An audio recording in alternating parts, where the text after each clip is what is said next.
The pounding on my front door shook me awake. It was just past midnight, and my wife stirred beside me, whispering, "Who could that be at this hour?" I slipped out of bed, instinct sharp. Years on the force had taught me that nothing good comes from a late-night knock. When I opened the door, the blinding glare of flashlights hit me. 3 men stood on my porch, dressed in dark uniforms, badges gleaming under the light. "Mr. Jackson," the tallest one barked, "you're under arrest for violations of community code enforcement. Step outside immediately." I froze, not out of fear, but disbelief. "Community code enforcement," I repeated, my voice flat. Something wasn't right. Their uniforms were off, no department insignias, just generic patches. And their weapons. Cheap holsters, ill-fitting gear. My pulse slowed. These weren't real cops. And I should know. Because I wasn't just a police officer. I was the chief of police for this city.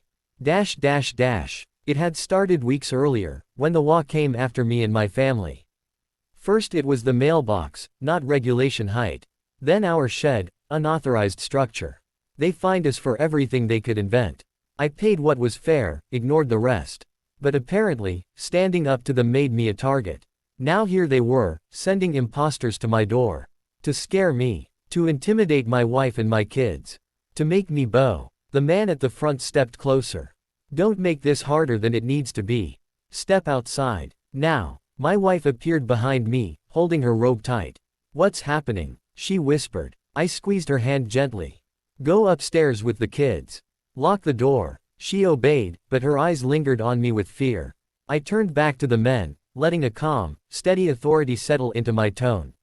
"You boys picked the wrong house." The leader sneered. "And why's that?" "Because," I said, stepping into the porch light so they could see my face clearly, "I'm Chief Jackson of the Metro Police Department. And you're under arrest for impersonating officers of the law." For the first time, their expressions faltered. The tallest one stammered, "Why, you're bluffing." I reached slowly into my pocket, pulled out my badge, and held it up. The gold glinted in the light, undeniable, official. "This," I said, my voice cold as steel, "is what a real badge looks like." One of the imposters cursed under his breath. The leader tried to recover, raising his chin. "Listen, man, we don't want trouble. The HOA just save it," I snapped. "Step off my property. Hands where I can see them." But instead of obeying, the leader panicked and lunged, pulling a cheap taser from his belt. In one swift motion, I sidestepped, grabbed his wrist, and slammed him against the porch railing. The taser clattered to the ground. The other 2 hesitated, caught between running and fighting. "You make a move," I warned, pressing the man's arm behind his back, "and I'll add assaulting an officer to your list of charges." That was all it took. The 2 bolted into the night, engines roaring as they scrambled into a waiting car.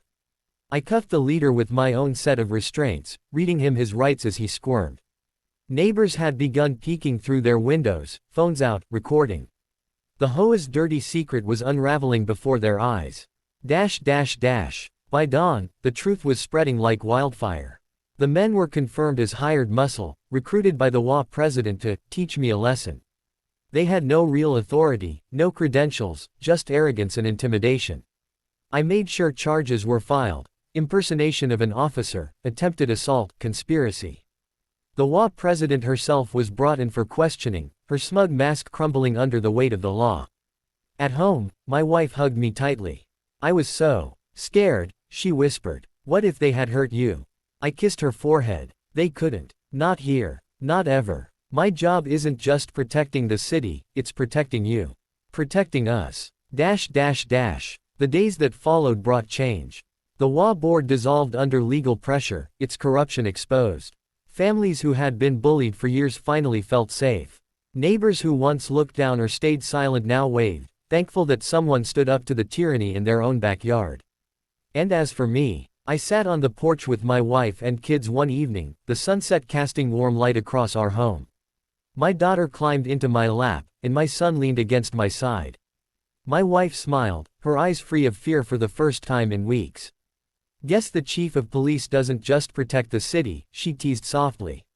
"He protects his own kingdom, too." I chuckled, pulling them closer. "That's right. And nobody, HOA or otherwise, is ever going to change that." The lesson. Authority isn't about titles, uniforms, or power. It's about integrity, about standing up for what's right, even when others abuse their influence. Evil thrives on fear, but the moment someone refuses to bow, it crumbles. And in my neighborhood, fear had just been evicted.